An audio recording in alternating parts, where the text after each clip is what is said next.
Hello again, everybody. This is WELSTech episode 376 for Thursday, January 22nd, 2015. You notice a familiar face in the screen and a semi-unfamiliar face, although you've seen his dad. This is Jonathan Witte, student at Martin Luther College, which is where we are broadcasting from this afternoon. Thank you, Jonathan, for being here. My pleasure, my pleasure.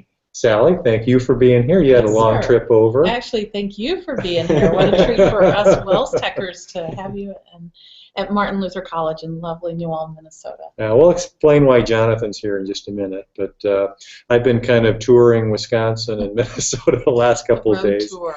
Yeah, I was up at Pastors Conference, Northwoods Pastors Conference, which is way up in northeastern Wisconsin, really almost on the it is on the border of the UP of Michigan, and I was doing a presentation on social media to the pastors up there, and interesting dialogue. A lot of them are really, I would say, a lot of them are really still skittish about using social media because of some of the horror stories and some of their own personal experiences, but spent about 3-4 hours with them up there and kind of talked through some of those things, and I think there's at least an understanding that this is the world that we live in, the social media thing, that if nothing else, they need to understand that their people live in that world and that they need to minister in that world too. So talked about things like Facebook and Twitter, and there is a presentation that we can put in the show notes here. Used Google Slides for my presentation technology, and went through a lot of different ins and outs and tips and whatever. Shared a couple things that I've shared on this show before, those ebooks by Lauren Hunter, just good practical guides for congregations to use and how to maybe leverage some of the technologies that are out there within social networks. Did not bring up Pinterest, unfortunately, Sally. That should have been first on the list. What's going on here? Stuck with the staples, at least as far as I'm concerned, and it's Facebook, Twitter, and Instagram. But had a good time. So then I drove all the way across the widest part of Wisconsin to get over here for meetings with the good folks at Martin Luther College and their technology team there. So just having a good time. I get to go up to the cities tomorrow morning for another meeting, and then I get to go home for the weekend. So the road tour continues. Well, we're definitely happy to welcome you here, Martin. Happy to have a chance to talk a little bit about Martin Luther College here today and the technology that's going on at MLC. And this young man, Jonathan, a student here, is very involved in that technology. Quite. We've had his dad on, Dale. Is his dad. I think we've even had his uncle on, Dan. Now we've skipped, we've gone down a generation. But we get to talk to Jonathan about the cool stuff. And he's been your sophomore at Martin Luther College. And tell us a little bit more about your background and what track you're in, that kind of stuff. Well, my track this year, I'm an instrumental major, secondary, and then an elementary major also. So I'll be here a total of 5 years. Background, let's see, if we're talking about video and stuff, I started that maybe my senior year of high school. Went to WLA back in Fond du Lac, Wisconsin. Came here last year, been loving it since. So it's a blast. And was good enough to spend an afternoon with us. You're a busy guy though too, so you work with with Bill Peckrell here, right? In what capacity? He's my boss. Okay. So, he's like the head photographer and social media person, and runs mission advancement type ordeals. So I work under him, taking pictures, videos, publishing on social media sites. And you don't just take any videos or any pictures. You use some creative technologies that are fairly fresh on the scene to do some of that. So we thought we'd have you on the show since we're here, and you can show us some of these cool toys that you're using. So let's talk about the quadcopter first. We've got a little show and tell. For those of you that are listening, you're probably going to want to watch this episode because we actually have the tools of the trade here that Jonathan brought along. So tell us a little bit about what we're seeing here. Okay, so this is the quadcopter MLC bought just this year at the beginning of the year. And did they buy that on their own, or was that upon your encouragement? I talked about it a lot, and I was planning to buy one actually, and then MLC and Bill Peckrell said, "Hey, why don't we get one? Because the school can definitely utilize this." And Okay. it's an incredible blessing. So how did you decide which one to get, and what were you looking for in one? Okay, so this one we got it's called the DJI Phantom 2. What's cool about it is it's really user friendly. Mm-hmm. So if you let go of the joysticks when you're controlling, it'll actually hover because it connects to GPS, so it knows where it is all the time, and it's really easy to fly, which is nice. Okay. Price tag for that guy? Price tag for the drone itself is about $1,000. Okay. So for that $1,000, you get the thing that flies, and then the gimbal down here, which controls the camera. But then you need a camera, so this one flies a GoPro. And we have a GoPro Hero 3 Plus Black Edition on this one. Okay. So what's the range on something like this? The range is ridiculous. Right now it's set to go up 500 feet. Okay. Or no, not 500 feet, 500 meters. Okay. So it'll go up over a quarter mile, or about a quarter mile. Okay. And then it'll hit a ceiling, and it won't go any higher. It'll just stop for and safety. hover there. Yeah, which Okay. is good. I've done that once or twice, and it's exciting. Okay. It's pretty high up Yeah, there, huh? quite. So it's 500 meters Straight up. straight up. How about? And then out, Directionally, I yeah. think we've got 1,000 meters set, Okay. which is quite far. I mean, at that you can't even really see it. Okay. Now you have to kind of pay attention. The FCC is just beginning to think about some Yeah. rules and regs about privacy and those kinds of things. Probably don't have a lot of those restrictions yet. No, not around New Ulm. Right. It's mainly major airports. So Okay. they're pretty safe. All right. So you've got a GoPro camera on there. Yeah. And how do you operate it? So if we reach over here, so here's the remote, and then so once you get the GoPro, you kind of realize that you have to see what the camera sees while you're flying it in the air. Mhm. So you see it on the screen that I've got mounted to the remote, and then there's two joysticks here, which you control. So one of them goes up and down and turns left and right, and the Okay. other one controls the X plane. Hard to manipulate. Learning curve. There is a definite learning curve. It's really fun just to fly out of the box. I mean, like, you can make it move left and right. The learning curve is where you want to get really cool shots, and you want to be cinematic about things. And that's where the learning curve comes from, and you have to tiny little movements to make it nice Okay. and slow. So $1,000 instrument plus a camera and whatever. You got to kind of be careful. Any near misses?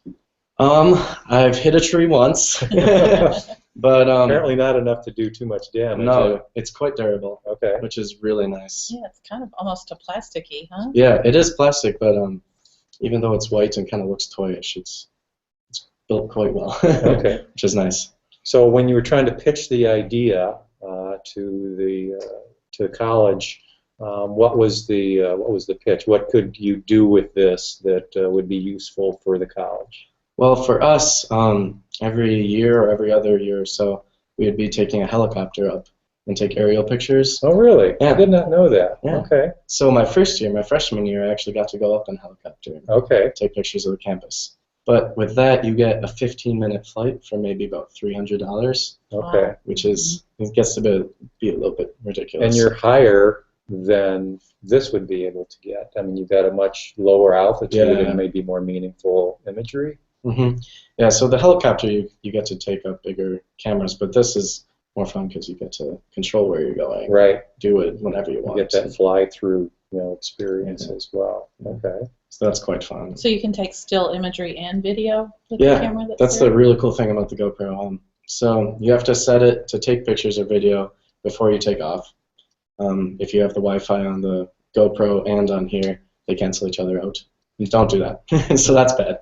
But yeah, so you set it to take video before you go up, and that records, and you turn it off when it gets back down. Or you set it to take pictures like a time lapse. So every 5 seconds it'll take a picture or something like that. And so that's really cool. And then you can go further in, and it will actually take video and pictures at the same time, which I didn't even know when we got it. So. Okay. And yeah. Yeah, So what kind of pictures have you taken? What purposes have you applied? Well, the first picture we took, it was just kind of show off what we can do now. So I was able to fly maybe like 5 feet from the cross on top of the chapel. And then we get the sun coming in there. Cool. Pretty cool Okay. sunflare. I love sunflowers. Yeah. And the image from the GoPro is good enough to give you a nice pleasing Yeah, the GoPro has result. 12 or 13 megapixels, I think. Oh, really? Yeah. Okay. Which was really high for such a tiny camera. And you're recording it on the GoPro itself on an SD card. You're not Correct. sending that back to home. Yeah. Okay. So the live feed from the GoPro is actually less than HD, or Right. less than 12 or 13 megapixels. Right. Just so it can be live. And how live is it? I mean, there's got to be a little bit of a delay. It's actually Is right it? on, maybe a couple milliseconds. But Okay. negligible as far as I can tell. Okay. Which is really awesome. All right. So what else have you done with it? We've flown cross-country meets, so that's really cool when you get to see the people running through the trees and get to follow them. Kind of feel a little weird at first, but then oh, that's cool. So we've done that. Our sprinter fun run we covered, so that's a 5K we run, and then I would just follow everybody again. So movement is really cool to do. Let's see. We were going to cover the Herman fun run also, but I ended up being sick, so we didn't fly for that. But you did some Herman shots. I've seen Herman in some of your videos. Yeah, I forgot to mention that. The Herman fireworks, there's a big festival, and then they put up fireworks. So we flew it actually around all the fireworks, which I didn't know how cool it would be, but it turned out really cool. For those of you not familiar with the Martin Luther College campus, Herman the German sits. Well, I think they're taking the water tower down now, so he'll be the highest point in all of New Ulm. So it's I don't know if what his significance is. I should probably know, but it's some more. Right. So there he sits, kind of a landmark, for the area. But very cool, and anybody who's been there would know, who Herman is. But so that's cool. Yeah, and I saw that fireworks video. So you were right up there. Yeah. Because the fireworks came from the park down below, so you're pretty much on a level with those. So. I could actually go over the top of fireworks. Okay. I've never seen that angle before. Sure. Right. So that's a cool thing about this. You can get angles you never even thought of. Okay. So do you let anybody else do this, or is it just you? I definitely know the most about it out of anyone, but we're trying to teach all the other photographers too. Cool. All right.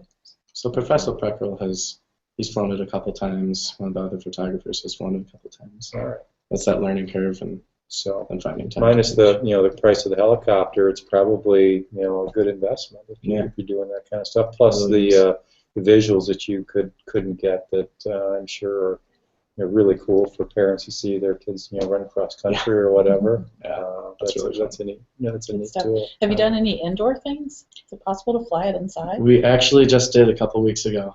Yeah, we had a basketball game here, or like a high school basketball tournament. So there are a bunch of high schoolers in the gym, so we flew it in the gym during halftime, got it close to them, and they're all going crazy. It's a little scary inside, to be honest, but because it won't connect to GPS inside, but it's still safe and just control it. What's the battery life on that? How long can you keep it up? Each battery is about 15 to 20 minutes. Okay. So it's not the greatest battery life in the world. And it can take one battery up. Yeah. And you got to bring it down and replace the battery. Yeah. Okay. So we have a total of 3 batteries now. Okay. Which is nice. It can fly for about an hour. Okay. Which is really fun. Cool. All right.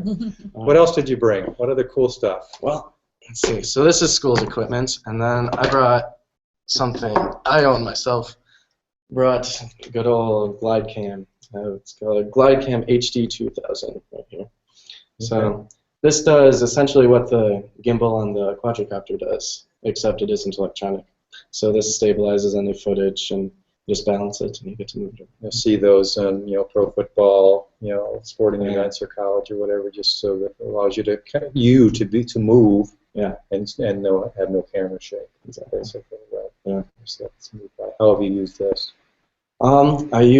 First time I ever used one was back in senior year of high school. I shot a lip dub, so like a really long music video together, which was really fun, a giant one take. I've done 2 or 3 of those since. And now here I'll shoot videos for anything really. So we've done shout outs for high schoolers who come here back to their homes or something like that. Okay. So shooting lots of videos for Winter Carnival or things like that. So I get a lot of use out of it. Okay.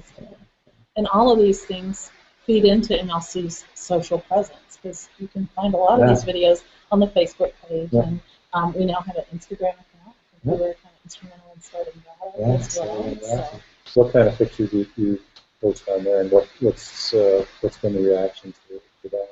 It's been received really well. I think we're at like about 350, closer to 400 followers now. Okay. Which is really cool. I post pictures of the campus, and like if there's a really neat one, that's where it fits perfectly with pictures and things, which is wonderful. Yeah. And then we'll also showcase students on there, so get them out there. And like I was mentioning, lots of shout outs here, obviously. Yeah. Because if we have visitors, we love for people to see them. Yeah, so we do that. That's what the conventions department should be doing. So, yeah, cool. What kind of future coolness have you got in store for MLC? For yourself? Well, what are you aching at? What's on your Amazon wish list?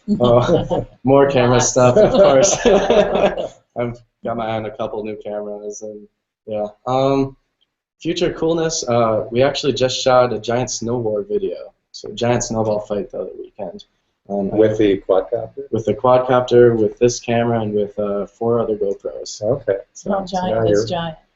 We had about 40 people there. Oh, wow. So, yeah, so a lot of snow flying. Yeah, it was a ton of fun. So we shot that. I have 3 friends we've become great friends and make a ton of videos. Okay. Trying to get them up there on YouTube. That's fun. Cool. Yeah. So if churches, schools are interested in this kind of stuff, whether it be Steadicam or something like that, any suggestions on what to kind of look at, what kind of budget to have, that kind of stuff? If you really want to like get good stuff, it will cost you a little bit of money. I mean, that's just something you have to know. It's the world we live in. But the quadcopter is really coming down in price, like, which is awesome. Yeah, so, I've seen some for under $200. Yeah, at this point. Yeah, so you can get really cool stuff. Yeah, and Sally, you've got a project going on. That's right. I've got a son. Building he ordered his a own, kit, right. maybe $275 price range, and he's building it. It has all the servos, all the different motors and things, and they're going through. Pictures I've seen, it's bigger. It is bigger than this one, so do some serious damage. We'll see. Hopefully, it doesn't run into a tree. It's not made of plastic, so I don't know. We'll see. As far as camera equipment, videography, if a congregation, I know a lot of congregations and schools are wanting to get more into that and use Instagram accounts and put promotional videos online. What kind of suggestions there? Well, for Instagram, it's really simple. I mean, like I have an iPhone, and that's all. I use that for Instagram sometimes. It's a great tool. Cheaper DSLRs are actually really great video things. So I shoot on the Canon T3i right now, and it takes great video. And same one I have. Yeah. So it's fun, and there's cheaper versions of the GlideCam, the whole HD series, and some other things like that. So I mean, you had a budget for it, but it's not going to break the bank, especially if you put it to good use. Exactly. I would think that a congregation has to kind of have a school has to have a plan, for its use, and make sure that people understand what the objectives are and stick with it. So, but lots of opportunities there. So. That's great. Jonathan, thank you. Appreciate you being here. Good to see you. Yep. See you at the next we'll family pick your gathering. brain for links and things, so we'll include links to all of this in the show notes. That'll be awesome. All right. Thank you guys. very much. Maybe he could leave a few toys with us. What do you think? I don't know. We know where he lives, though. Thank you, Jonathan. Okay, Sally, we've got a little bit more technology, MLC technology that we wanted to share because you were involved with a little project last fall that kind of showed off a few things with videography. Actually, if you want to share screens here, Martin, I brought up our new campus virtual tour, and we actually just announced this on the website this past weekend. So you guys are getting a first look at a new feature on the MLC website. We've established a virtual campus tour that will give you a walking view of the campus. I'm going to go ahead and launch it on my computer. And it's just like you're here in person walking around. I worked with Caleb Cortez in Outreach Virtual Tours to take pictures around campus. And he has a neat adapter for his camera that does this whole panorama thing. So when you go to various locations, looks like it's a little slow loading for I'm over the wireless, but hopefully pretty quickly we'll get it out. Go to various locations around campus, and you get the imagery associated with them. You can use menus that are here to jump to different places on campus. We have interior shots of the beautiful Chapel of the Christ, and you can actually just move your mouse around or use the arrow keys. You can look up here at the altar of the chapel. You can look all the way up. I went full screen. Kind of It's just going. a little Sluggish. sluggish on the Wi-Fi. But here I am looking up at the cross way up high that's hanging from the ceiling at the altar. You can span around the room, and then you can mouse over different areas in the tour and click, and a new window will open, and you can learn more about those areas of the tour. Oh, that'd be cool. I could see a congregation wanting to do something like this, especially if they've got a nice church interior with stained glass and whatever, be able to do this. So. Very Yeah, cool. definitely. And we've got some great comments already on our Facebook page. People that haven't been back to campus since they graduated in the mid-'80s or whatever that are just super excited to get the feel of the campus, to be able to walk around. We included shots from our different athletic fields. That was really fun. And you mentioned, Martin, that I was involved because Caleb, obviously, he worked with Professor Peckrell, with Steve Balza, our alumni coordinator. They were the ones who really made all this happen. But I was kind of his bodyguard the day he was here to take pictures. And I was real tough with people and didn't let them get in the shots that we were trying to make. I don't see a single person. No. And so here we are out at the football field. This was early on homecoming morning. So how did you clear the whole football field? It was so funny because this guy came driving up on a cart right as he was ready to take these pictures, and he's actually hidden behind the bushes there. I was like, go park down there and get out of the way. So I'm standing behind one bush, and this guy's standing behind it, or hidden behind another with his cart that he drove up on. It ties into Google Maps. I'm bringing that up on the screen now so you can actually see the Google map of the campus, and you can zoom in and out and jump to different areas on the map. Each of the little yellow guys represent an area where there's a panorama view. So you can click on a yellow guy, and the map will transform and show you that area. And then when your yellow guy's showing, you can see the field of vision kind of outlined on the Google map to see, what you're seeing in terms of this view. One more thing to show off is the fact that we actually took it over to our Early Childhood Learning Center. Oh, yeah. Which is just... which most people probably have not even seen. Brand new. Right. Just, opened up very recently. And so you can actually walk around inside the various classrooms and see what the interior of the Early Childhood Learning Center looks like. You can go out on the playground. There's little arrows that will allow you to walk out to different areas of the tour. And again, you can look up. In this particular room, I happen to know there's Caterpillar that'll smile at you when you look up on the ceiling. So lots of fun things that you can see around campus with the virtual tour, and lots of information to read about as you're taking the tour and mousing over different areas. Like I mentioned earlier, additional pages will come up. Here's one about the altar where you can read more about the details of the altar. There's one on the triptych. There's one on just lots of different pieces. So really fun to take a tour of MLC. That's nice. Yeah.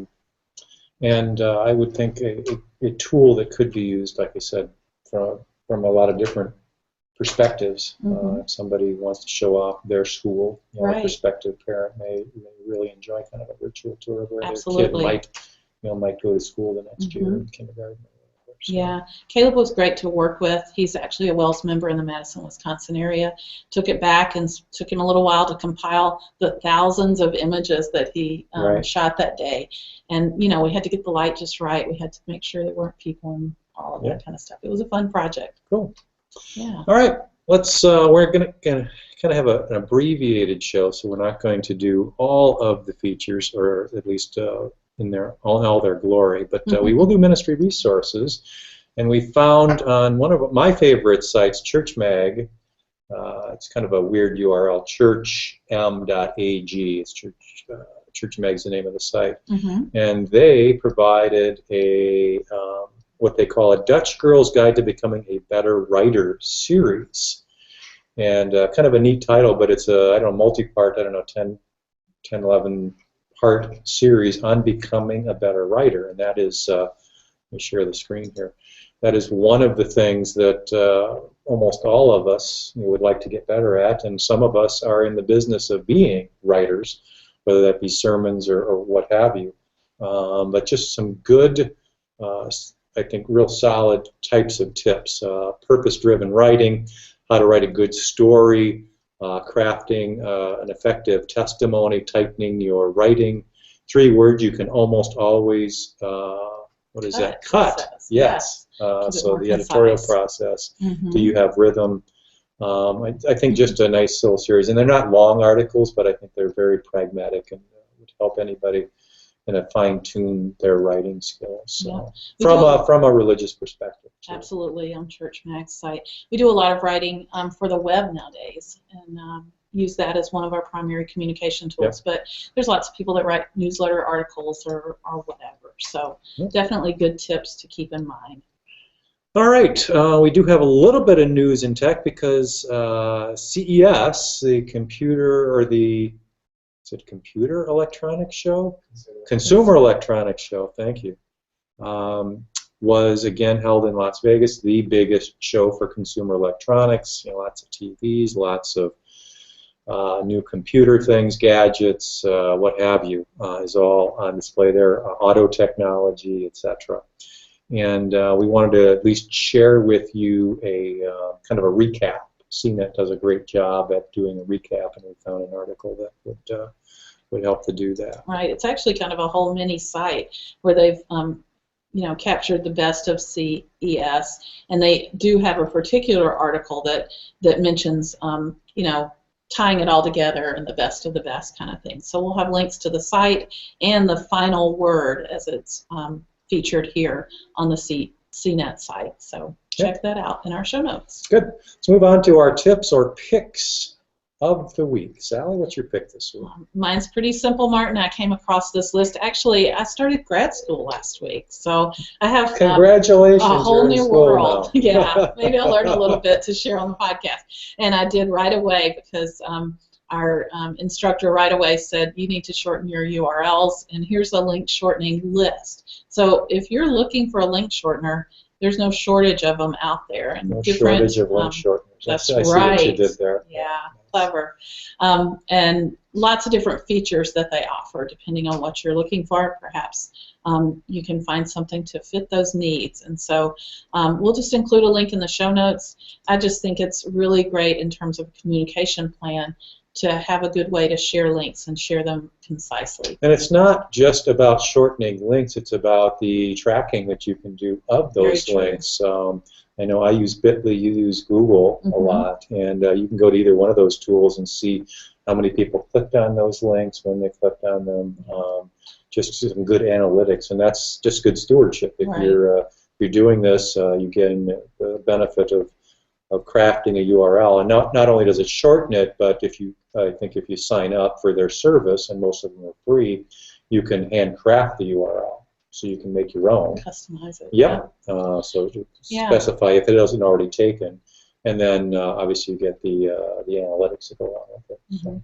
The Google one actually, you can't customize. Oh, really? You could, but it gives you a QR code. Oh, that's right. So it generates a QR code every time you create a shortened URL, so you can take that QR code, download the image and include it wherever you want to share your URL. I wonder if Bitly does that. I'd have to check. Yeah, I haven't seen that on Bitly either, but I use Bitly for link shortening for the Wells mobile app, and so I have a kind of a tracking history of anybody who's hit the share button. So I programmed it so that when you hit Facebook or Twitter share, it goes out, grabs a Bitly link, forms it, and then sends it to the little mobile share tab that comes up when you click those buttons. So I can tell what got shared and how often. So and that begs the question, Martin, what got shared and how often? Is there good stats to look at? Yeah, I think so. Awesome. I'd say, and this was a new implementation in the latest release of the Wells mobile app. But I would say the things that are most often shared are the things that you think of: the verse of the day, the Bible reading of the Bible reading, 3-year Bible reading, and today's devotion. And I would say there's probably a good dozen or 15, 20 shares a day right now. So I think that should grow as the good baseline, and we'll see where it goes from there. Yeah, excellent. You have a pick as well. On to my pick. Yeah. Kind of similar. It's in that web space. For a long time, we have both been talking about using social bookmark sharing sites like Digo, and we've encouraged our listeners to use that and give us Digo links, and a lot of them do. We've also talked recently about Diigo kind of changing how they put together lists. A little bit of monetizing going on now. Yeah, they've changed it to this thing called the outliner, and if you want to create new outlines, you can convert all your old ones for free, but if you want to create one new one, you have to sign up for their premium service. I didn't really want to do that because I wasn't all that excited about how well it worked anyway. So I went on kind of a little hunt, and one thing that I came across is something that I think we had talked about on the show a number of months ago, and that's a new extension. Now it's not totally new, but it's new to me now as far as using it, called the Chrome Bookmark Manager extension. Now it only works in Chrome, so you have to. This is a Chrome tip or pick. But what it does is it basically allows you to put these things in folders, and the folders can either be private, so only you see them, and you can annotate.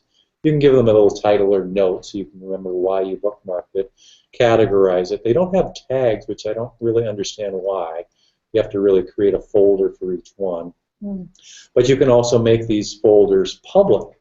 So that's what I did for this pastors conference that I was in a couple of days ago. Is I created, I used the extension, and all you do is you hit the little star icon, and it basically replaces Chrome's built-in favorite or bookmarking engine with this one, and gives a little bit more visual appeal because it adds kind of a cover photo, picks a photo from the link itself.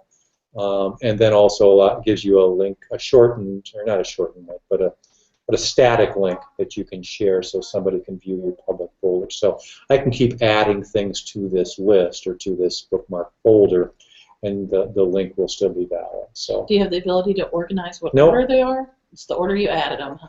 At least I have not found a way. Now there could be a way. Again, I'm pretty new to the tool, but I like the way it looks and operates, and then the sharing feature is really the big one for me. If somebody out there knows better link sharing features that primarily provide public lists like Diigo does, I'm all ears, because I'm not sure I'm sold that this is the perfect solution. I like this solution because it works seamlessly with Chrome. It basically works the way Chrome works with its bookmarking feature. I'm a Chrome fangirl, so if it works there, that's very helpful. Yeah. It's funny that we've talked about this on the podcast.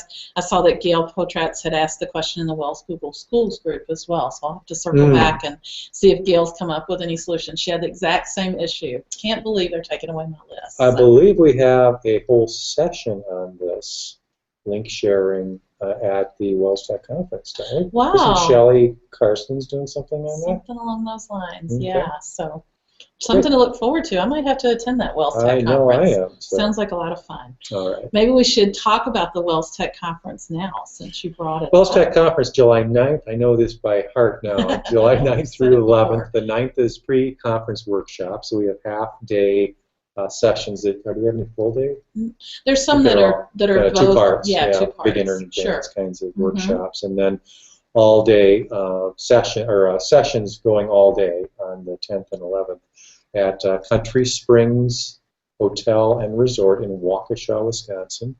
Bring the family, huh? Bring the family. They got a water park there. There's a golf course there.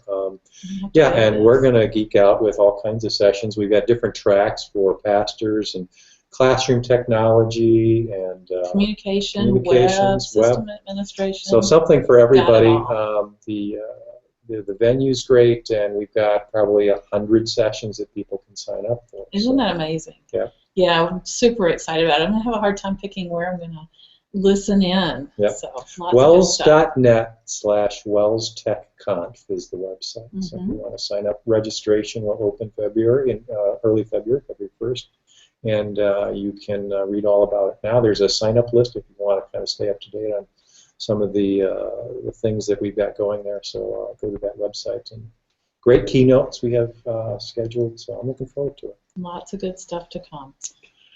Circling back, maybe? Wells Insider is a normal segment, and I wanted to, we've talked about this on the show before, but I recently relaunched or redid the Wells mobile app. Available on iOS, Android, and now on Amazon. Just to call to your attention a couple of things that are in the app that you may not be aware of. One is that every call report is listed there. So as soon as they're up, you can see that they're on the list there, and you can go back in time and see different call lists that are available. And the entire Synod yearbook is online. Wow. So you can do a search by call worker or by organization, and then you can kind of look at the organization and who all serves there. So that's awesome. kind of a handy, in your pocket kind of Synod yearbook works well. Also, the church locator is available through the app as well. So it's just a kind of a portable guide to Synod information, plus all the devotional stuff, which we'll talk about in some future show. So just wanted to let everybody know that the WELS mobile app is there. Just search WELS mobile on any of the app stores, and it should come up. And Excellent. you can download it. Martin, maybe people aren't quite as familiar with the term Synod yearbook if they haven't seen one. So just to explain a little bit, just that you can get the church contact information, you can get phone numbers, email addresses, all of that kind of stuff. A roster of the Synod, everything we're doing in the Synod, and where that's happening. So. Yeah, very good resource. Right. Let's move on to community feedback. And just a couple of quick mentions from our DIGO group. We talked about DIGO earlier. Jason Winjet's been active out there and tagged for WELSTech. A free webinar coming up on February 10th where you can learn more about Wirecast. And that's basically a system for doing live streaming. Yep. So if you're interested in that, tune in on February 10th, 10 a.m. Pacific time, and they're going to be talking about all things Wirecast, advanced tips and techniques. Yeah. Wirecast is a great tool because you can basically put that in front of your YouTube channel and stream from Wirecast to YouTube, and it's a little bit better than some of the YouTube tools because you can mix audio and video, and it's kind of a studio, a software-based studio. Yep, absolutely. In fact, if you go to YouTube's site, I think there is a YouTube-branded Wirecast product, Wirecast for YouTube, I think it's called. So this would be a great webinar if you're considering live streaming and want to kind of amp up the production value. This would be a good product to consider. One more link that I'll share in terms of community feedback is to a website called powermylearning.org. From our friend Jason Schmidt out in Omaha, Nebraska. He found this site. It says it's a free platform for driving personalized instruction and self-directed learning. Those are two really big buzzwords in education these days. We want people to find their niche and be able to learn at their own pace and that kind of thing. And this covers all subjects, K through 12, and is aligned to the Common Core. So can't argue with that. Educators, there's free activities, there's stuff for parents, obviously stuff for students. And it looks like it's kind of reward-based, maybe gamified a little bit, so you can earn levels and badges and all those kind of fun things. So it's like a great site. I'm definitely going to check this out. One would think Jason just spends all his days looking for this kind of stuff because he's got something for us every week. He does. So thank you, Jason. Good stuff. So, Thanks and for sharing. We know he has a real job and does. He has a real job sharing his these job things. is actually that, right? Exactly. He's explained that before. So Show. Speaking of Jason, he's on the show next week. That's right. We have a show next week. We'll be in 2 different locations, and we'll add Jason in from a third. He's going to join us, and we're starting a brand new series with our education shows. I'm not quite sure of the series title. You guys will have to tune in for that next week. But the concept will be that each of our next maybe 4 or 5 shows will focus on a particular subject area. And we're going to just go K to 12, all kinds of great learning tools that you can make use of in the classroom. Not limited to websites or to tablets or anything in particular, just sharing it all. So looking forward to compiling the focus for next week is math and tech. What a great place to start. I'm liking that. Do you both dear to your heart? Yes, for sure. So should be fun. All right. Let's move on to our featured video, and I wonder what we're going to show. You know what? I am super excited about this. Maybe you want to share my screen, but we have a true MLC. Maybe you don't, because maybe it's not going to play. Anyway, tune into the show notes for a quadcopter tour of the MLC campus in winter.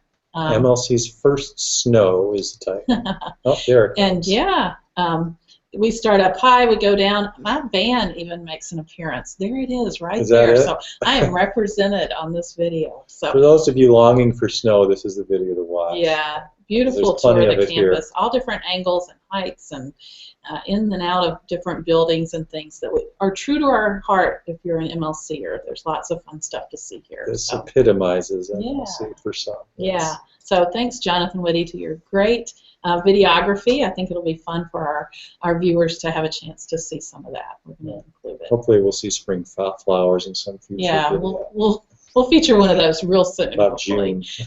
Thanks, Martin. All right. Sally, that should about do it. If you'd like to contribute to the show, we would love for you to do that in any way that you'd like. We have all kinds of social networks that you can be a part of: Facebook, Twitter, Pinterest, Google+, Digo, as we mentioned. Or just go to the show notes page, WELSTech.wels.net, and leave a comment on one of the episodes there, the one that you're interested in, or send us an email, WELSTech@wels.net.